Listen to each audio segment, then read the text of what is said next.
That is it. I've waited 40 years. I had stopped praying that my mama and my daddy would ever reconcile or forgive each other. And I saw it. You know, she's the very last person with my father before he died.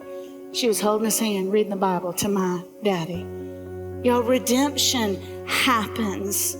Some of us just have to learn to wait, to stand in the promises. He is good and he does good. And ultimately, everything will work out for our good and his glory.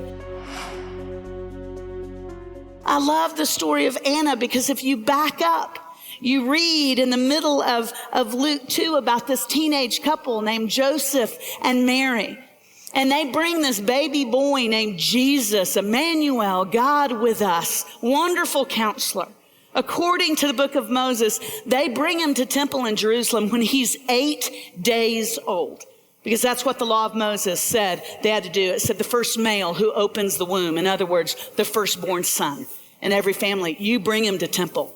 And you present him before the Lord to be consecrated to the Lord. You present him before the Lord as an 8-day-old infant. So you stop and think about Anna. She's 103. And she's in the girls' bathroom. She's refilling the paper towel dispenser.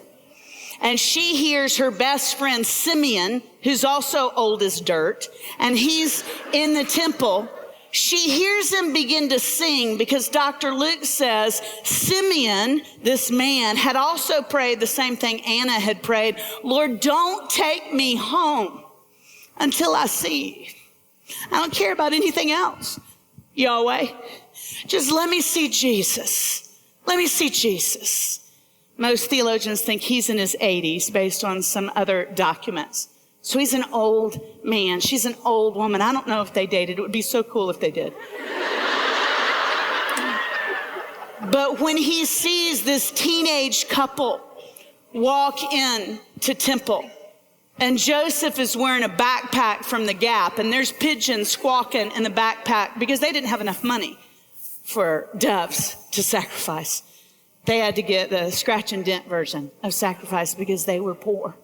And they come walking in the temple, and he's got pigeons in his backpack, and Mary is carrying an 8-day-old baby boy. And the second Simeon sees that baby, he goes, oh, it's Jesus. It's Jesus.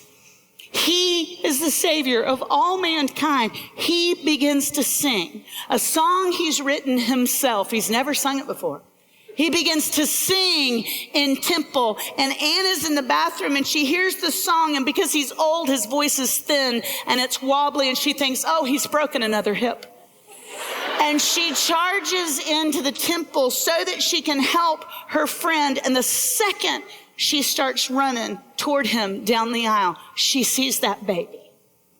And Anna, 103 years old, we're told, and coming up at that very hour, she began to give thanks to God and to speak of him to all who were waiting for the redemption of Israel. He's here, he's here, he's here. Y'all, holding up a sword and a shield and standing, that's not the posture of passivity. That's actually the posture of power. To say, he will do it. Lord, I'll walk where you tell me to walk, and until you tell me to move, I'm going to stand here with my front to the rest of the world, and I'm going to say, my God is a great God. The two biggest miracles I've seen with my own eyes that happened in our family were on the other side of waiting. On the other side of waiting a long time. The first you know about, it's my baby girl, Missy. She was actually my third adoption attempt. I can't imagine life without her. She's not my hope. Jesus is my hope. But how kind that he gave me a kid who looks almost exactly like me. You know, most people can't tell she's adopted.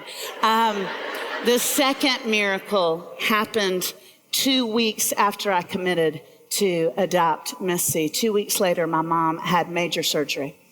And she went in, she had a 5-hour surgery.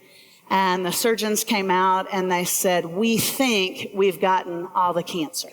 We believe as a result of this surgery, your mom has a really good shot at living past this. And then 3 days later, when she was still in the hospital and her health was declining, the surgeons met with my sister and I again, and they said, we actually can't explain why her health is declining. But if something doesn't turn around, her numbers are getting lower and lower and lower. And even though we think we got the cancer, we also think y'all need to prepare for your mama's death. And my sister and I were keeping vigil at her bedside. They had intubated her. She wasn't speaking much. She was mostly out of it. But 4 days after the surgery, she opened her eyes and she kind of whispered, I need to see your father. My sister looked at me because our dad, our stepfather, Dad Angel, had died a year before. And we thought she was just groggy from the meds, and she thought Daddy was still alive. And so my sister is not as Gabby as I am, and she thinks I'm closer to Mama, so she was like, it's on you. You got to tell her. And so I leaned down and I said, Mama, I am so sorry, but Daddy died last year. I said, remember Daddy died in the hospital this time last year. And she said, not that Daddy. She said, I want to see your father. I want to see Everett. You know, my mom and my dad divorced when I was 5 years old, and it was as ugly a divorce as I've ever been witness to. A lot of abuse, extreme anger, huge animosity. I think they had spoken maybe 2 sentences in 40 years. My mother and my father pretty much hated each other. And so I wasn't even sure how to respond. I said, okay, Mama. And I called Dad. This is the daddy who had colon cancer that metastasized to lung cancer. And I said, Daddy, you know, we're in the hospital with Mama, and she's asking for you. And he said, all right, I'll be there in an hour. My daddy comes swaggering down that hospital corridor, and I told you, he's like a mini John Wayne. He's just little, 5'7", 160 pounds, soaking wet. I got Mama's jeans. She's actually little too, but anyway. He comes swaggering down the hallway, and he's a quiet man, kind of a taciturn man. And he came up to my sister and I. He had called us when he got there, so we were outside Mama's hospital room. And he said, I love you girls. Your mom and I need some privacy. Y'all stay out here. I'll be back in a minute. And he goes in, and I turned to my sister and I said, what if he puts a pillow over it? Like, I mean, I didn't know, you know, they hadn't seen each other in years and years and years. They hated each other, and I thought, oh, crud, you know, we're going to be on Jerry Springer. And he didn't come out for about 30 minutes, and I really was concerned. We didn't know what was happening. He came out about 30 minutes later, and he said, I love you girls. Your mama's going to be okay. And I'll be back here tomorrow. And he just walked away. My sister and I were like, and we walk into Mom's hospital room, and y'all, she is sitting up in bed. There's color in her cheeks. And this is as close to verbatim as I remember it, what my mother said. She said, your father prayed for me. He anointed me with oil, and I'm going to be fine. And I was just like, I mean, I thought they've given her that medicinal pot, because I just can't even believe this. And y'all, that was April of 2012 until my father died.